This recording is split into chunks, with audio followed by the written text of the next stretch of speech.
In this video, I'm going to show you how to change background color in Photopea. Start by opening the image whose background color you want to change. For example, you may have an image with a white background and want to replace it with a different color. To do this properly, the first step is to separate the main object or person from the background. On the left-hand side of your screen, click on the magic wand icon and then go to the top menu and select the Select Subject option. Photopea will automatically detect and select the main subject of your image. Now press Ctrl and J on Windows or Command and J on Mac to duplicate the selected subject onto a new layer.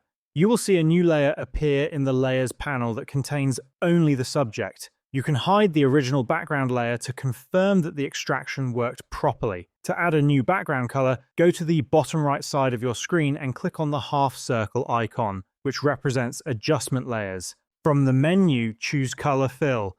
A color picker will appear, allowing you to select any background color you want. After choosing your color, click OK.